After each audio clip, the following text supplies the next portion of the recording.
अभी तक जितनी भी परीक्षाएं हुई हैं, सब परीक्षाओं के पेपर लीक हो गए। और याद रखना नौजवान साथियों, ये पेपर लीक नहीं हुए हैं, इस सरकार ने जानबूझ करके पेपर लीक कराए हैं, और इसलिए पेपर लीक कराए जिससे नौजवानों को उन्हें नौकरी न देनी पड़ जाए। इन नौकरी की वजह से न केवल आपका भविष्य अंधकार में डाला है, बल्कि हमारे नौजवान साथियों सोचना जा करके घर बैठ करके पिछले 10 साल में जो आपको बेरोजगार बनाया है, नौकरी नहीं दी है, आपका 1/3 जीवन इन्होंने बर्बाद करने का काम किया है। 1/3 जीवन बर्बाद कर दिया। और यहाँ का मऊ का नौजवान, यही गाजीपुर, बनारस, आजमगढ़ और आसपास के गोरखपुर के नौजवान तैयारी करते थे फौज की। वो खेतों में दौड़ करके, मैदानों में तैयारी करते थे, दौड़ दौड़ करके सुबह इस बात की तैयारी करते थे, सोचते थे कि उन्हें फौज में नौकरी मिल जाएगी, और नौकरी मिलने के बाद वो वर्दी पहन करके देश की रक्षा करेंगे।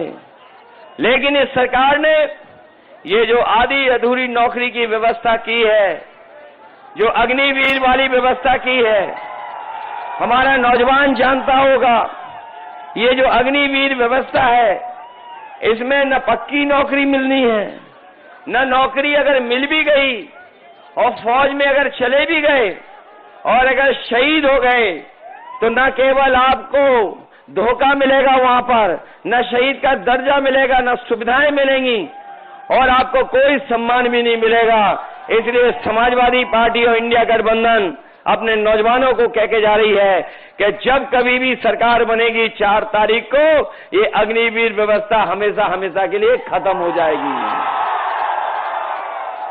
और पहले जैसी नौकरी जहां पर पक्की वर्दी पहनने को मिलती थी, पक्की नौकरी मिलती थी, वही व्यवस्था लागू करेंगे।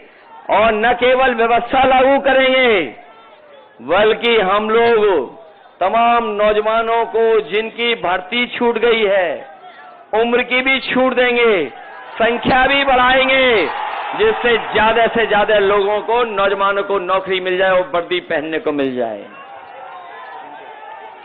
साथियों, आज हम अपने खाकी वर्दी पहने वाले भी साथियों को देख रहे हैं। जैसे हमारा आपका पसीना निकल रहा है, इनका भी पसीना निकला जा रहा है,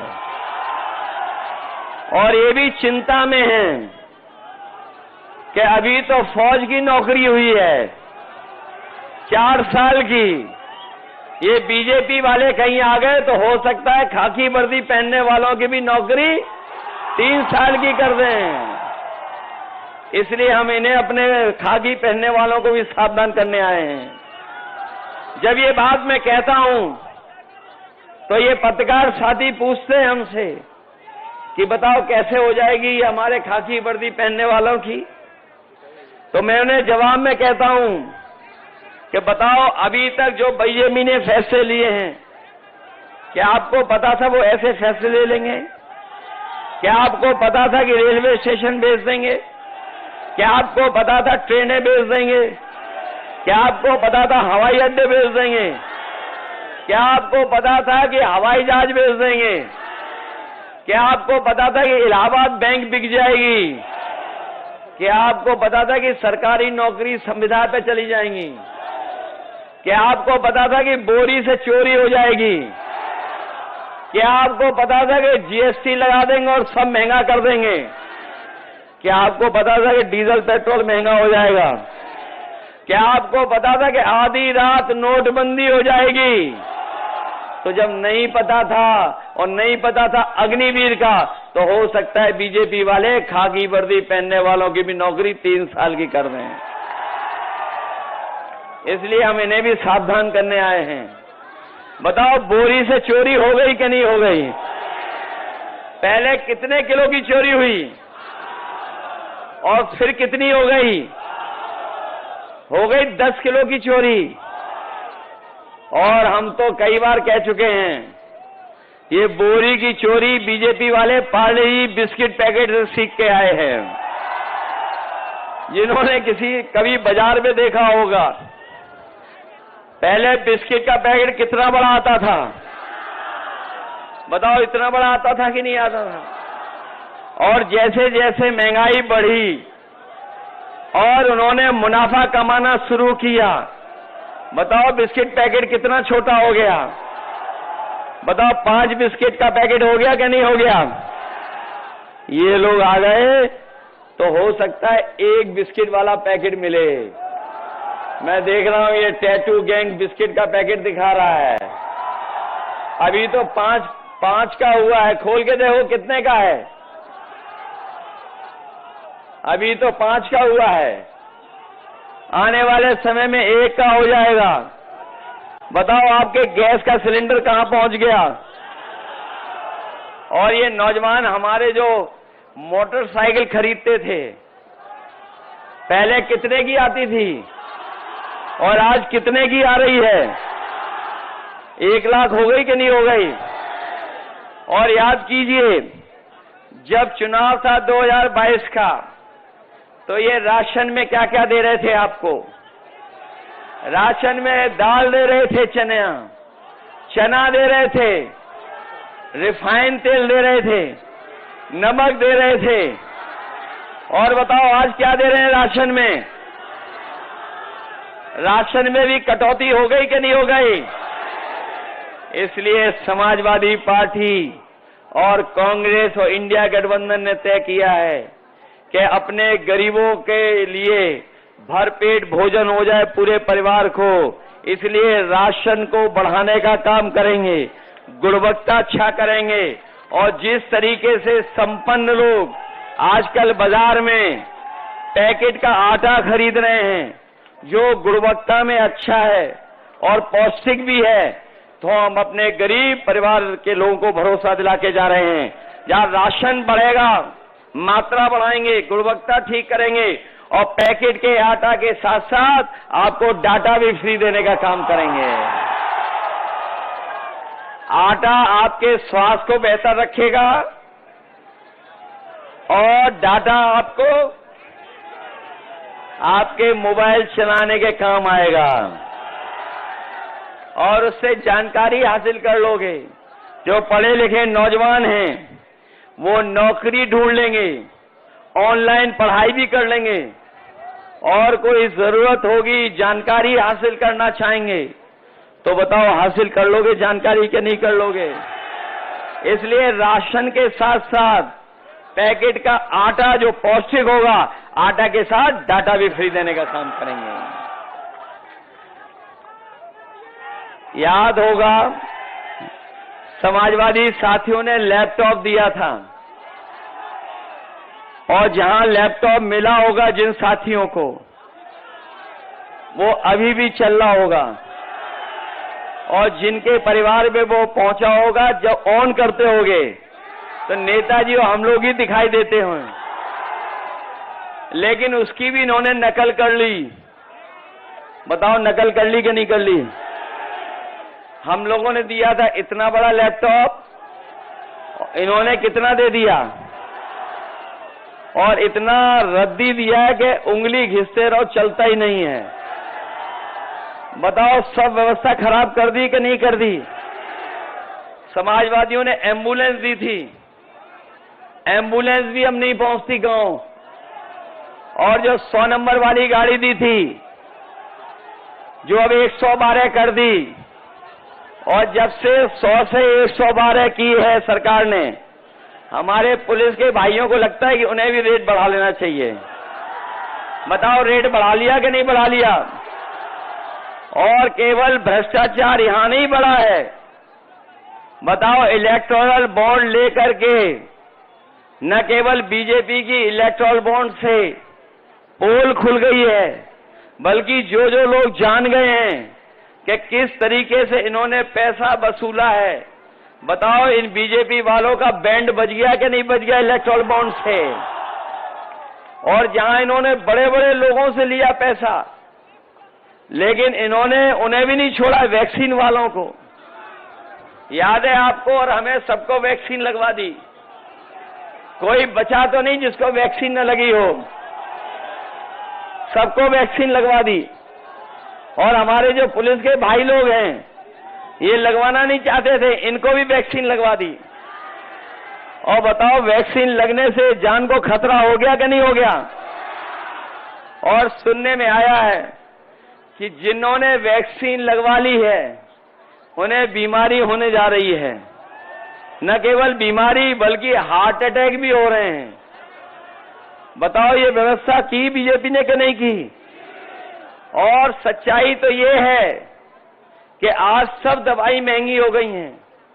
जो बुखार 500 mg गोली खाने में ठीक हो जाता था, आज 650 डोलो गोली खानी पड़ रही है। बताओ, दवाइयां महंगी कर दी कि नहीं कर दी? और जिस कंपनी ने वैक्सीन लगाई थी, अब वही कंपनी कह रही कि हम वैक्सीन वापस ले लेंगे। कोई बता दे हमें, जो शरीर में वैक्सीन लग गई हो वो शरीर से वापस कैसे आएगी? कोई व्यवस्था है इसकी कि शरीर से वापस ले लेंगे? बताओ, ये झूठ बोलते हैं बीजेपी वाले कि नहीं बोलते हैं झूठ? इसलिए इस चुनाव में आप लोग सावधान रहेंगे कि नहीं रहेंगे? समाजवादियों ने बहुत काम किए थे, आपको याद होगा। जहां किसानों को सुविधा दी थी, वहीं हमारे बुनकर भाई भी जानते होंगे कि सरकार में नेताजी ने और समाजवादियों ने उनको बहुत सुविधा दी थी और फ्लैट रेट पर उन्हें बिजली मिलती थी। लेकिन जब से ये सरकार आई है बीजेपी की, इसने हमारे बुनकर भाइयों के सामने संकट पैदा कर दिया है। हम अपने तमाम बुनकर भाइयों को कह के जा रहे हैं, जब कभी भी सरकार बनेगी तो ना केवल पहले से अच्छी बिजली की व्यवस्था करेंगे, और अगर हमें पैकेज दे करके अगर बुनकर भाइयों की मदद करनी पड़ेगी, क्योंकि आज सबसे ज्यादा संकट में, दयनीय स्थिति में अगर कोई हमारा है तो हमारा सबसे ज्यादा गरीब हुआ है तो हमारा बुनकर भाई हुआ है। इसलिए हम बुनकर भाइयों के लिए जो भी सुविधा देनी पड़ेगी, अगर बिजली की सुविधा देनी पड़ेगी तो बिजली की सुविधा देंगे, उन्हें अगर धागे की रॉ मटेरियल की सुविधा देनी पड़ेगी वो भी देंगे, और अगर बाजार में उनके सामान को खरीदने के लिए अलग से पैकेज की व्यवस्था करनी पड़ेगी तो वो भी देने का काम करेंगे, जिससे हमारा बुनकर भाई भी खुशहाल हो जाए। कम से कम हम लोगों ने गमछा पहन के शुरुआत तो कर दी है बुनकर भाइयों की। और सुना तो ये है कि इतने गमछे बिके जिसकी कोई कल्पना नहीं कर सकता इस बार, और वो भी सबसे ज्यादा लाल रंग में। जहां हम लोग बुनकर भाइयों को सुविधा देने जा रहे हैं, वहीं अपने हम किसान भाइयों को कह के जा रहे हैं कि इंडिया गठबंधन ने तय किया है कि अगर ये बड़े लोगों का कर्ज माफ कर सकते हैं, बड़े उद्योगपतियों का कर्ज माफ कर सकते हैं, जो उनके मित्र मंडली के लोग हैं उनका कर्ज माफ कर सकते हैं, 26 लाख करोड़ कर्ज माफ हो सकता है, तो जब सरकार बनेगी तो हम अपने किसान भाइयों का भी कर्ज माफ करने का काम करेंगे। न केवल किसानों का कर्ज माफ करेंगे, बल्कि अपने किसानों की पैदावार को के लिए कीमत मिल जाए, उसके लिए अगर कानूनी अधिकार एमएसपी के लिए देना पड़ेगा तो अपने किसानों को एमएसपी का कानूनी अधिकार दिला करके उन्हें सही कीमत दिलाने का काम करेंगे। जहां हमारा नौजवान नौकरी के लिए दर दर भटक रहा है, परेशान है, सरकारी नौकरी नहीं मिल रही, आरक्षण के साथ खिलवाड़ कर रहे हैं। और मैं कहना चाहता हूं, जो लोग आरक्षण के साथ खिलवाड़ कर रहे हैं, चाहे वो काशी के प्रत्याशी हों और चाहे आपके घोसी के प्रत्याशी हों, जो आरक्षण के साथ खिलवाड़ कर रहे हैं उनको इस बार जनता छोड़ेगी नहीं, उन्हें सबक सिखाने का काम करेगी। इसलिए अपने नौजवानों को कह के जा रहे हैं कि जो 30 लाख सरकारी नौकरियां खाली हैं उनको सही तरीके से आरक्षण की व्यवस्था लागू कर करके उन्हें पूरी की पूरी नौकरी देने का काम होगा। वहीं हमारे शिक्षक होंगे, शिक्षा मित्र होंगे, हमारे जो हमारी आशा कार्यकर्ता हैं, जो हमारी आंगनबाड़ी हैं, उनकी हमेशा मांग रही है कि उनका मानदेय बढ़ाया जाए, उनको भी सुविधाएं मिलें। तो हम भरोसा दिलाते हैं कि उनको भी सुविधा देने का काम करेंगे, उनका भी मानदेय बढ़ाएंगे। जहां मानदेय उनका बढ़ेगा वहीं हमारी मनरेगा की मजदूरी को भी हम लोग प्रतिदिन 450 कर करके अपने मजदूर भाइयों की मदद करने का काम करेंगे। इसलिए मदद करो सब लोग, मदद करोगे सब लोग। जो दूसरे प्रत्याशी हैं, सुना है जब भी कोई आ रहा है तो वो लड़खड़ा करके गिर पड़ रहे हैं, उनको छड़ी भी नहीं मदद कर पा रही है। बताओ छड़ी मदद कर पा रही है कहीं? लड़खड़ा के कैसे गिर रहे हैं, देखा आपने कि नहीं देखा? और सुना है मैंने कभी हम लोगों ने गुरु लोगों के सामने उठक बैठक की होगी। ये नए जो राजनीतिक गुरु हैं, जिन्हें वो अपना राजनीतिक गुरु मानते हैं, बताओ उनके सामने उठक बैठक कर रहे थे कि नहीं कर रहे थे? बताओ जो वोट डलने से पहले उठक बैठक कर रहे हो, तो बताओ बाद में कितनी उठक बैठक करेंगे ये लोग। इसलिए सावधान हो के नहीं हो। ये जो आखिरी समय पे मैनेजमेंट करते हैं, जो मैनेजमेंट होता है बूथ का, उस पे भी सावधान रहोगे कि नहीं रहोगे? सुना है बीजेपी वाले नई रणनीति बना रहे हैं कि आपको बूथ पे नहीं जाने देंगे। बताओ हमारे मऊ के बहादुर लोगों, ऐसा तो नहीं है कि रोकें तो आप लोग रुक जाओगे? रुक तो नहीं जाओगे आप लोग? और याद है आपने, आपको तो याद होगा, आपको भी याद होगा, घोसी के चुनाव में भी रोकने की कोशिश की थी। लेकिन मैं आपको बधाई देना चाहता हूं कि हमारे बहादुर लोग हैं, एक भी रोका नहीं और अपना वोट डाल के आया था। बताओ वोट डालेंगे आप लोग? और याद रखना, ये वैक्सीन लगवा करके हमारी आपके जान के पीछे तो पड़े ही पड़े हैं। इन्होंने 400 का नारा देके ये संविधान के पीछे भी पड़े हैं। तो जहां ये चुनाव हमारे आपके भविष्य का है, वहीं ये चुनाव आने वाली पीढ़ी के भविष्य का भी है और संविधान बचाने का भी है। तो बताओ संविधान बचाओगे कि नहीं बचाओगे? इसलिए साथियों, आपका एक वोट आपके जीवन में बदलाव लाने का काम करेगा। जो हमारे समाजवादी पार्टी के प्रत्याशी हैं राजीव राय, इनके बारे में इनका परिचय देने की जरूरत नहीं है। ये राजीव राय जी लगातार आपके बीच में रह करके सेवा करते रहे हैं और जब कभी भी संकट आया होगा, हमारे जो फंसे हुए मजदूर जो कोपागंज के मलेशिया में फंसे थे, उन मजदूरों को याद होगा जब सरकार ने भी हाथ खड़े कर लिए, बीजेपी ने हाथ खड़े कर लिए, कोई मदद नहीं की। जब कोई सब कुछ उनके हाथ में था, संसाधन हाथ में थे, सरकार थी, जो चाहते सो कर लेते। लेकिन याद रखना, जब जनता को जरूरत थी तब सरकार ने आपकी मदद नहीं की थी। और ऐसा भी समय देखा था, गुजरात से, महाराष्ट्र से, बाहर से जो हमारे काम करने वाले गरीब लोग थे, उन्हें पैदल पैदल अपने घर तक पहुंचना पड़ा था।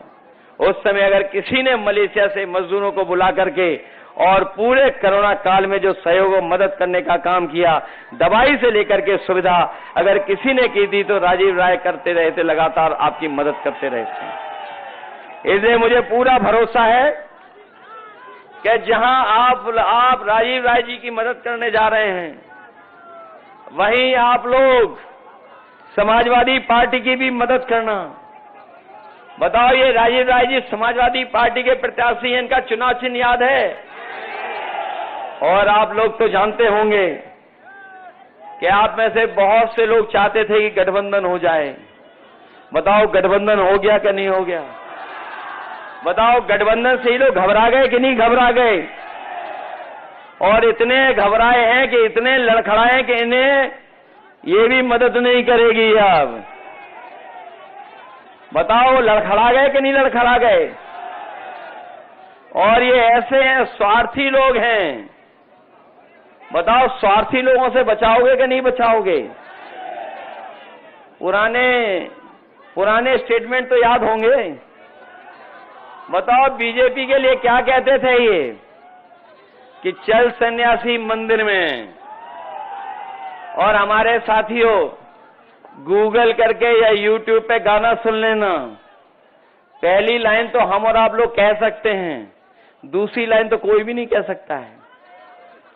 सोचिए आप किस किस को धोखा दिए हैं, और ये ऐसे धोखेबाज हैं जो अपने को भी धोखा देंगे, अपने आप को भी धोखा दे रहे हैं। इसलिए ऐसे स्वार्थी लोगों के खिलाफ आप लोग मतदान करने का काम करना, यही मैं निवेदन आपसे करने आया हूं। जहां 4 जून को रिजल्ट आना है, ये तो सब लोग जानते हो कि नहीं जानते हो? रिजल्ट आ रहा है 4 जून को, और 4 जून को बताओ क्या है? मंगल का दिन है, उसी दिन मंगल होना है। बताओ, मंगल होना है कि नहीं होना है 4 जून को? और जो लोग जनता को धोखा दे चुके हैं, गरीबों को धोखा दे चुके हैं, बताओ पीडीए की ताकत से घबरा रहे हैं कि नहीं घबरा रहे हैं? और इतने घबराए हुए हैं कि इंडिया गठबंधन का नाम भी सही तरीके से नहीं ले पा रहे हैं। जब नाम लेते हैं तो बताओ क्या कहते हैं? बताओ, जिन्हें यही नहीं पता है कि INDI ये इंडिया होता है, इंडी नहीं होता है। इसलिए ऐसे लोगों से सावधान रहोगे कि नहीं रहोगे? लेकिन हम जानते हैं कि अभी जनता का गुस्सा 7वें आसमान का निकलना है 1 तारीख को जब वोट डालोगे। इसलिए वोट डालना, आप लोग मदद करना, सब लोग मदद करोगे, सब लोग। ऐसा तो नहीं है कि हम लोग पीछे रह जाएं। घोसी जिताओगे कि नहीं जिताओगे?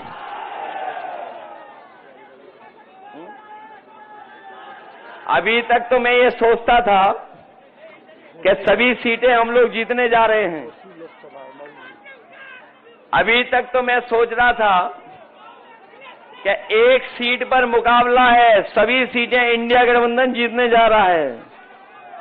लेकिन अब तो सुनने में आ रहा है कि जो वो काशी वाली सीट है, वो जो प्रधान सांसद हैं, वो भी हारने जा रहे हैं। इसीलिए तपस्या के लिए चले गए हैं। और ऐसे लोग जो गालीबाज हैं, इन गालीबाज लोगों को सबक सिखाओगे कि नहीं सिखाओगे?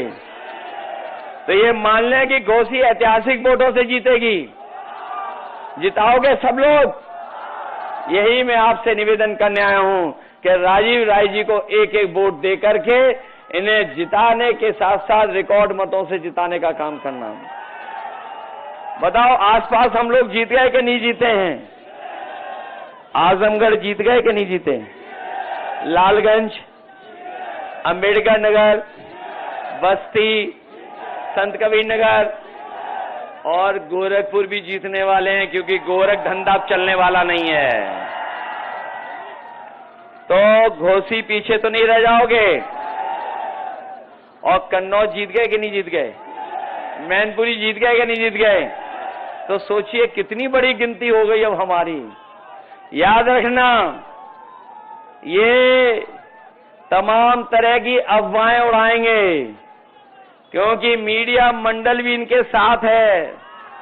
मैं अपने मीडिया मंडल के साथियों से और कहना चाहता हूं, 4 जून को मंगल तो है ही, मंगल तो होना ही है, लेकिन इसके साथ साथ मंत्रिमंडल बदलेगा, मित्र मंडल बदलेगा और मीडिया मंडल भी बदल जाएगा।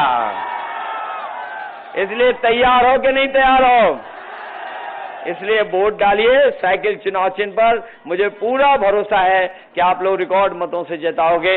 मैं आप सबका इतनी गर्मी में, जहां हम लोग पसीना बहाते बहाते भाषण सुने हैं, आपने भी पसीना बहा करके भाषण सुना है, हम लोग भी हम मंच पे उतने ही गर्मी में हैं। हमें पूरा भरोसा है कि आप सब लोग मिलकर के 1 तारीख को एक एक वोट डाल करके राजीव राय जी को ऐतिहासिक वोटों से जिताने का काम करोगे।